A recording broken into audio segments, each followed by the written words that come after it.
a chance a year to speak at SFR, and I want it to so badly make it count for you. Over the years, I've talked about so many things, like our trip to Israel in 2010, and how it affected my feelings about generosity. Or in 2012, when our daughter Sarah was going off to college, and there were things I wanted her to remember. But then I realized they were the same things I hoped for all of you.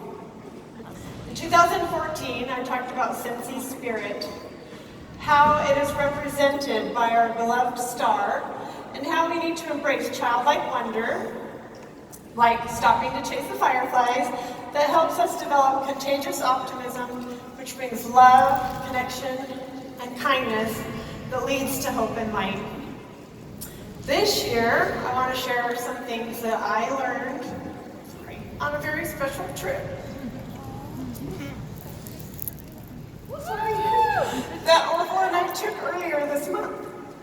As many of you know, I turned 50 on July 9th this year.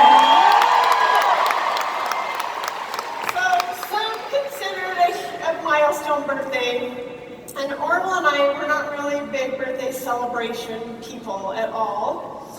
But this one was special, and I had it in my mind that I wanted to do something that challenged me. Maybe just to prove to myself that I'm not that old yet. What I wanted to do more than anything was to walk part of the Camino de Santiago, or in English, the Way of St. James. I was so passionate about this trek that I told all of you about it in 2012 at my reunion talk. Take a look. Some of my bucket list items include things we've never done as a whole family, like swimming in a cenote in Mexico, riding bikes on the beach in South Carolina, or touring the Grand Canyon, which we just did 2 days ago. Sometime before I kick the bucket, I want to walk, oh, I'm going to cry.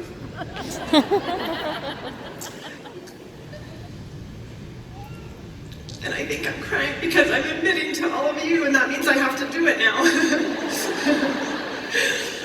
I want to walk part of the Camino de Santiago, the Way of St. James.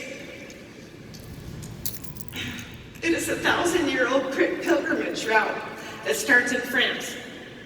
It can take days or months. I learned about it in the movie The Way. I'll probably never climb Mount Everest, because I don't want to. But walking the Camino de Santiago is something I would love to do. Spending time dreaming about the things that will bring you joy in your life, and make a commitment to doing them. So as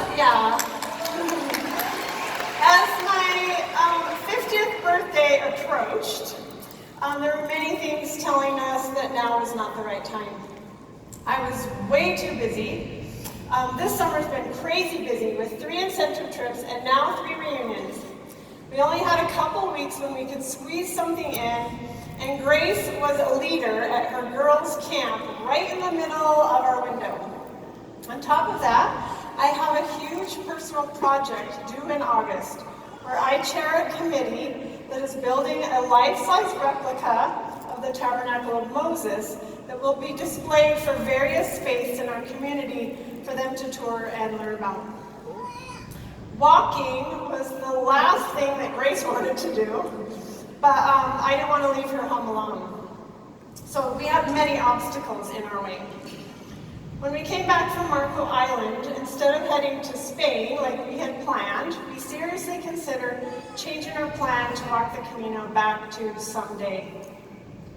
In the end, our great team at the home office stepped up and not only did everything at Sensi that needed to get done, they even volunteered to help build the tabernacle. Yeah. Orville and I bought last-minute plane tickets, booked one night at a hotel to make sure we had a place to stay when we arrived, packed an extra pair of clothes and bare necessities into our backpacks, and headed to Spain. We decided to plan the rest of the trip when we got there. And I am so glad that we went. We walked the Camino for 5 days, covering 103 kilometers or 64 miles. Woo. We chose to hike the original pilgrimage route called the Camino Primitivo from the city of Lugo to the city and cathedral of Santiago de Compostela. We carried everything with us. My pack is about 15 pounds, and Orville's was a little heavier because he also carried a few of Lulu the Lamb buddy clips to give to friends that we met along the way, or to bring home as gifts. We walked for many hours a day, along roads, sleepy villages, quaint little farms, picturesque paths, and lots of eucalyptus forests. It is said that if you search for it on the Camino,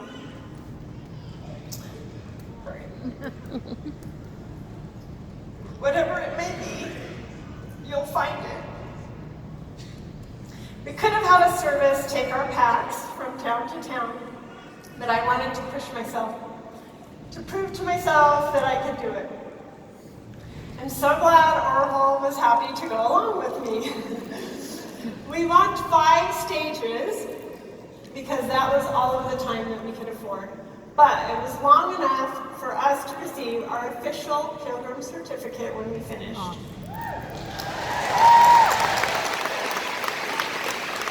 We hiked from Lugo to I'll never say it right. Ferreira to Melita to Arzua, Arzua to O Pedroso, and O Pedroso to Santiago de Compostela. Walking the Camino is like living life's most valuable lessons in action. Each pilgrim's experience is different. While we were walking, I was thinking about all of you, your personal journeys, and this amazing Cincy journey that we're on together. So today, I want to share some lessons that I learned along the way with all of you. On day 1, cleaned and rested, we put on our packs and just started walking. All of the years of thinking about it, we were finally doing it. You can dream for a lifetime, but eventually you have to take action to make the dream mean anything at all. We walked 16 miles from Lugo to Ferreira over several ridges and valleys. Google Maps said that the distance that we wanted to cover that day should take 5.5 hours. It ended up taking 9 hours for us. But whenever we travel, I love visiting UNESCO World Heritage Sites. The Camino has several, including an intact Roman wall and an ancient Roman bridge. Of course, I had to stop for some pictures. There was a butterfly, a messenger from my mom, that she was with us on the trip. I wanted to stop and spend a moment thinking of her. And we stopped to talk to a man who did not speak English, and he was showing his newly born calf to his young grandson. We gave him a buddy clip to spread some Cincy spirit in Spain. A little while later, I left the path and walked through a vibrant field of orange poppies. So we took our time. It was hard. It was hot and sweaty. I mean sunny. Our hips hurt on the 1,800-foot climbs, and our shins hurt on the descents. We had never walked that long before, and we had never walked carrying backpacks. But we made sure we found moments of joy in our journey. And in hard work, the greatest joy comes from the number 1 lesson. Lesson 1, be sure to rest. It may seem odd that one of the first lessons I learned was to rest, because we just barely started. But we were doing something new and something really hard. Maybe you think you get more done if you put your head down, work hard, and skip the rest. But that's an illusion. Pushing past a previous limit will teach you that you need to rest along the way. The Bible tells us that even God rested. If you don't rest, you will burn out and quit. So don't quit, rest. As we were coming up on mile 5, we hadn't seen a toilet, a drink, or a bench since we started, and I was getting a little worried. This was the time that I realized we would have benefited from a guidebook. When I was about out of gas, we came upon a rest stop. It had a clean bathroom, some vending machines, and a cool spot to drop our packs and just rest. After 15 minutes, we were completely refreshed and ready for another 5 miles. It was magic. You can't find joy in your journey carrying your world on your back if you don't rest. Lesson 2, find your shade. Walking for the first time with a pack is physically demanding, especially when the sun beats down on you. The sun saps your energy. As we walked, sometimes we would be out in the open, but just about the time I'd feel the urge to complain, I'd see a line of trees or a shady portion of the path up ahead, and I'd get excited. Life is hard, and we all need a little shade. Without shade, we can't appreciate our time in the sunshine. A few minutes of cool shade lifted our spirits and helped us push on. In life, shade takes many forms. Scentsy is our shade. You know our story. When we were tired and broken, God gave us Scentsy. Let me ask you some questions. What is your shade? Is it a friend that you can lean on? Maybe a spouse to share your burdens? A mentor that shows you a better way? Or like us, is Scentsy your shade, your happy place, your rest from the burdens of life? If it is, you'll be more successful at it. If you struggle to find your shade, focus on being shade for others. Helping others is often the most refreshing part of life. Lesson 3, things aren't always what they seem. Twice along the way, I had hallucinations. I saw the biggest white flower I'd ever seen that turned out to be a plastic bag on a stick. And the largest zucchini that I had ever seen, and it turned out to be a rolled up piece of green and yellow tart. So both times my mind played tricks on me, trying to convince itself that something obviously not true was real. And we do this to ourselves all of the time. We tell ourselves a story that is not true. We have limiting beliefs about ourselves or others. Limiting beliefs warp how we experience the world. They inhibit our ability to see our true potential. And that keeps us from our true path. My own limiting beliefs and excuses could have kept me from the Camino altogether. I'm too old to walk the Camino. Or I'm not strong enough to carry a backpack 64 miles for 5 days. If I had stopped and believed any of my own negative thoughts, I would have missed the adventure of a lifetime. Last week, we pre-announced our 2019 Shining Star finalists. Woo-hoo! I love seeing how much all of you love and support them. Carla Hunter, one of the finalists, posted about her nomination. Carla was initially shocked to be nominated. She said, "I am shy, awkward, I have anxiety. I have anxiety in groups of people. I seriously have to work extra hard to work my business because I just don't have that bubbly personality like everyone else." But wait for it. She also said, "I want more people to see that I can do things even when their minds tell them no. When something doesn't work, I change it. I never complain. I love my job. I love helping other women see their potential. My anxiety doesn't define who I am. Woohoo! My anxiety is the reason I am successful.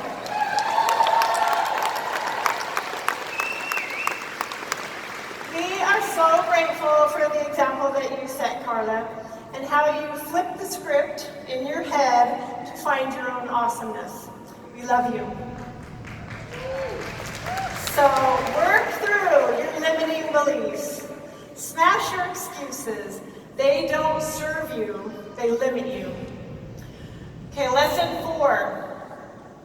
Say you're sorry. Right after we started out on the second day, Orla and I had a really stupid fight. The kind where it doesn't matter what you're fighting about. You just know you have to be right, even when you aren't. So I'll save you the details because you would just laugh. Saying you're sorry is so important. Not saying you're sorry limits you in your relationships and in your own personal growth. And it could have made for a really long, unhappy day for both of us. Admitting when we're wrong and learning from it helps us to grow.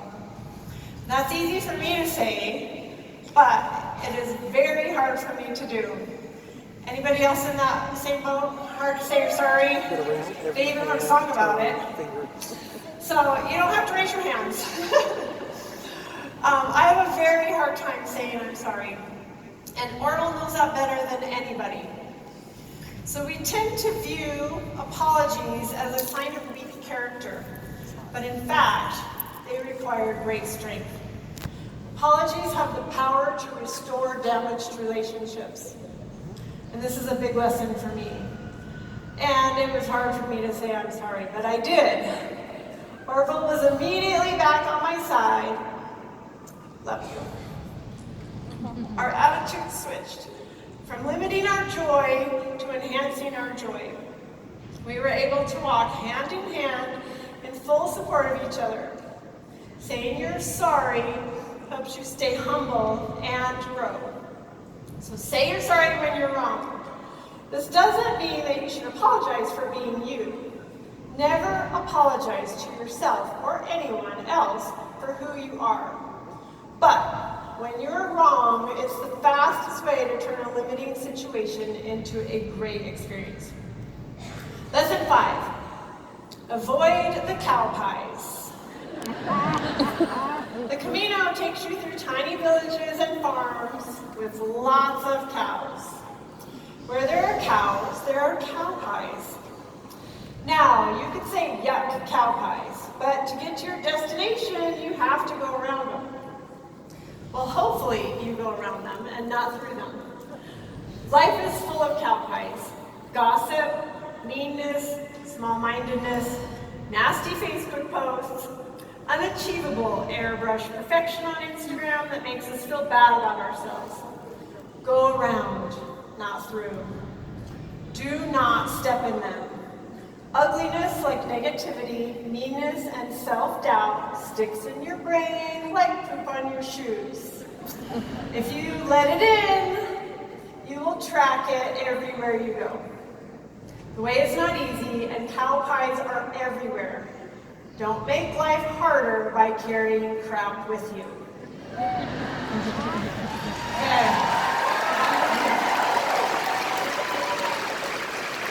Lesson 6. Lighten your load, but a heavy load builds strength. When you know you have to walk 64 miles in 5 days, carrying everything on your back, you're careful about what you're going to put in here. We packed a single change of clothes for evenings and layered our hiking clothes every night. Laundered our hiking clothes. We layered too. We only took what we absolutely needed, except some silk bedding liners that we never used to keep the bed bugs away, and a heavy selfie stick that Orville carried the whole way. I can guarantee we are all carrying too much of something. Lighten your load by getting rid of things that weigh you down. Leave resentment, self-doubt, criticism, and feelings of unworthiness behind. They are too heavy to carry. Don't underestimate the cumulative weight of a lot of little things. They will weigh you down too. On the other hand, embrace the fact that a heavy load builds strength. What feels impossible to carry on day one gets easier. While it is wise not to carry unnecessary baggage, being unwilling to take on our full potential is also limiting. Eliminate excess baggage so you can carry more that will help you reach your #best life. Lesson 7. Take your socks off. We traveled all 5 days without a single foot injury or even blister. There are lots of stories about injuries along the Camino. We avoided them by doing something simple. We took our socks off several times during the day. When you hike long distances, stopping to air out your feet and putting your feet up makes a huge difference.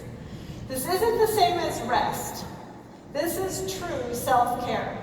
If you don't take care of your feet, which are your most important tool when you're hiking, you aren't going to go very far. If you don't take care of yourself each day, you aren't going to get very far either. Take your socks off, spiritually, emotionally, physically. Take care of yourself every day because life is a really long hike. On the 3rd day, I started to get sick with a horrible cold, which was another obstacle.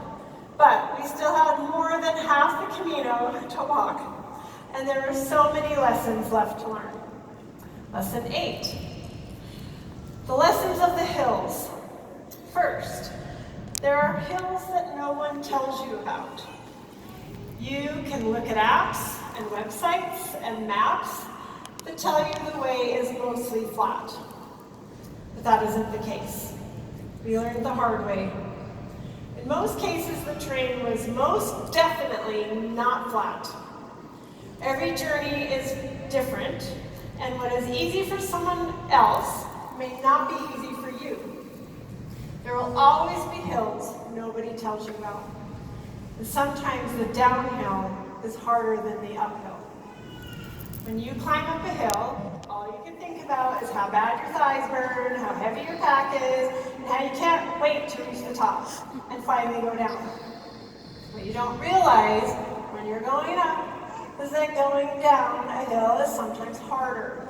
Your shins burn, your knees ache, and your feet twist in your shoes. For every hill ascended, there's always a descent. If we're going to keep moving and growing, we have to learn to take the downs and the ups.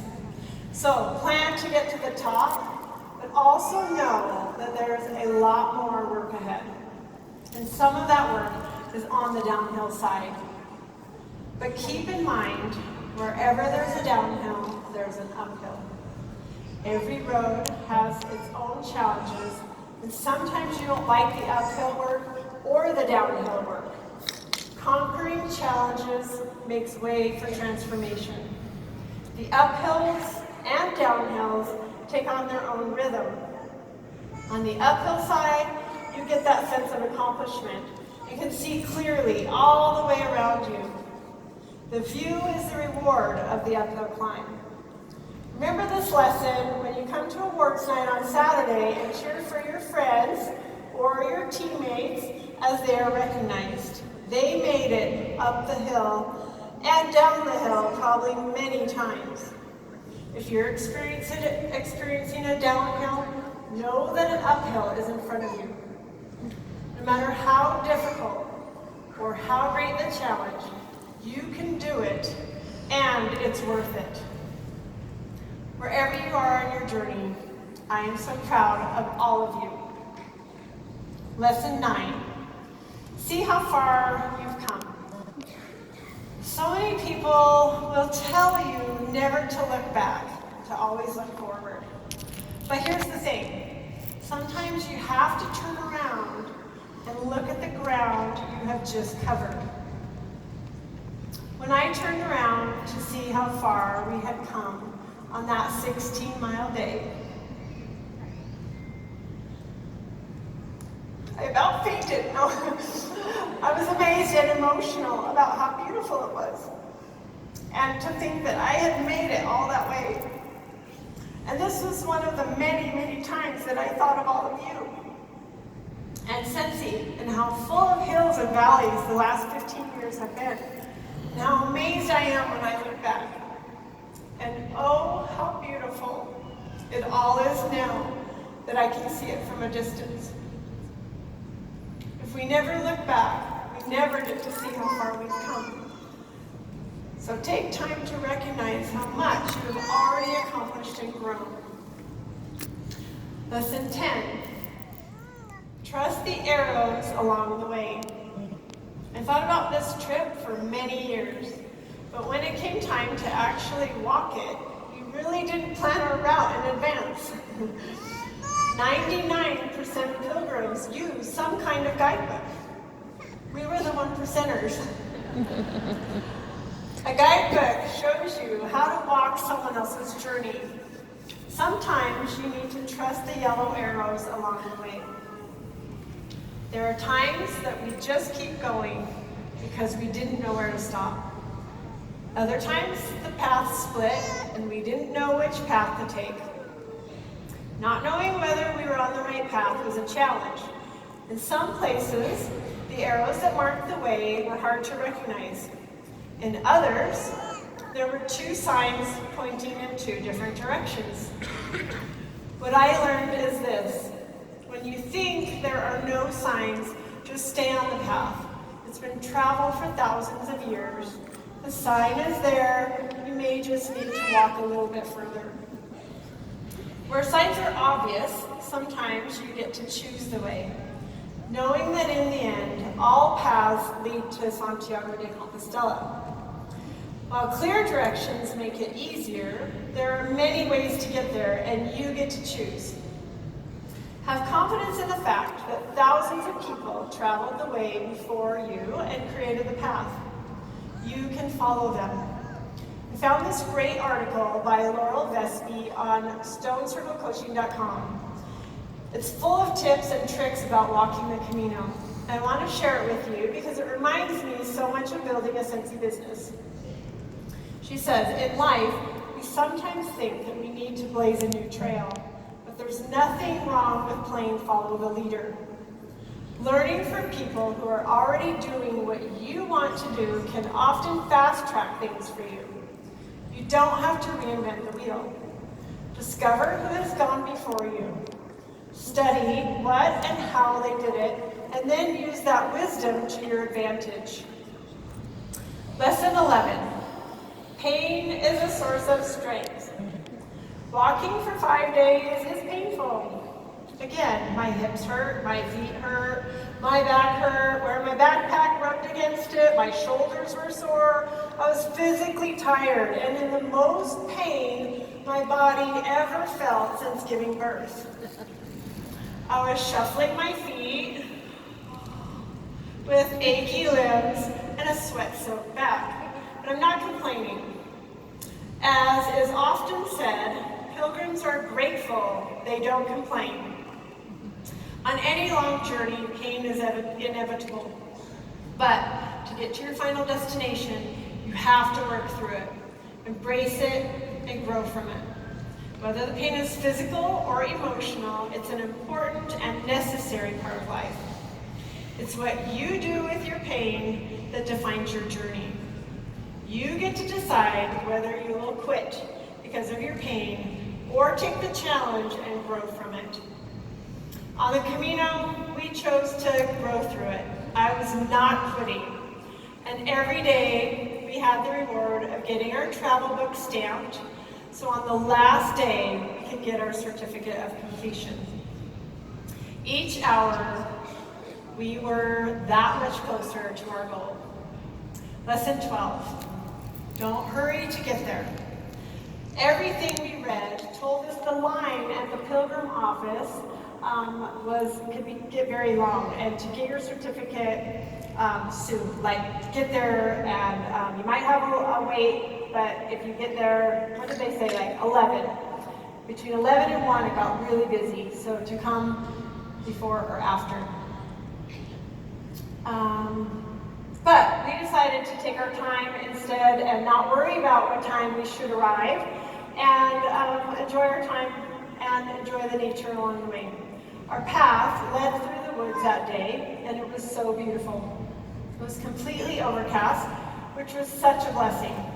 We took lots of pictures, and we made it to town in plenty of time to beat the crowds and get our certificates. And to finally take photos with the selfie stick that Orville had carried the entire way. Sometimes, when you try to move too fast, you miss the beauty that is all around you and the opportunity to truly connect with other people. The straight, fast line isn't always the best way. There are times when a slower pace works best. In the end, you still end up where you want to be, just happier and with better connections to yourself and others. So, if you're impatient with yourself because you haven't reached director yet, or superstar director, or been able to quit your full-time job, or reach that one special goal, take a deep breath and take your time. You will get there if you believe in yourself. Take action and stick with it. I posted on Instagram last week. I asked, why do we let things limit us, hold us back? What if we lived life with no limits? If you knew there were no limits to what you could achieve, do, or become, would you still be doing the things that you're doing? Consultant Kelly Tenney commented,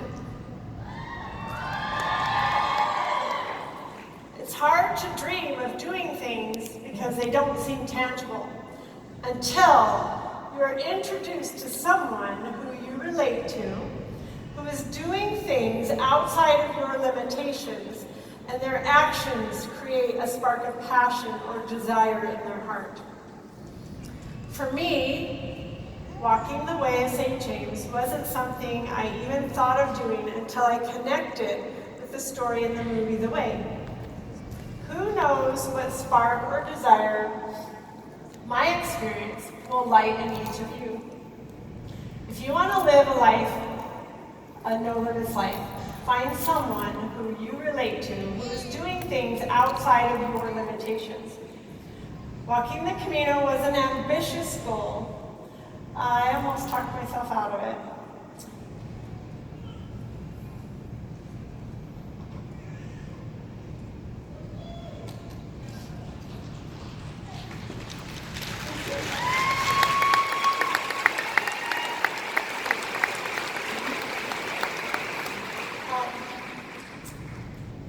It helped to have the support of others.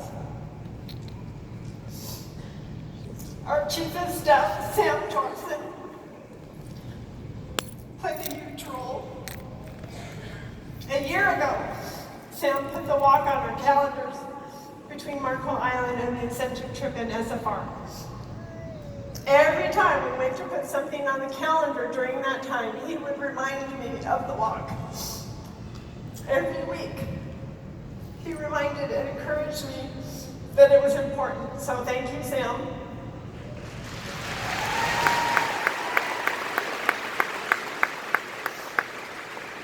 And it's wonderful that I get to share my goals and dreams with Orville. This trip was my dream that became my goal, but he was happy to support me in it and to see it become a reality. It is a trip that has transformed us and how we see ourselves. We met a lot of people on the way who were journeying alone, and what a brave thing to do. But I learned that on the Camino, no one is ever really alone. There are always people traveling the path. Some stop to chat, some become best friends. Sounds like Sensi, doesn't it? At Sensi, nobody is ever really alone. We're bound together by our collective desire to contribute more than we take, to set and achieve crazy goals, to be adventurers on the way together. It's just in our blood.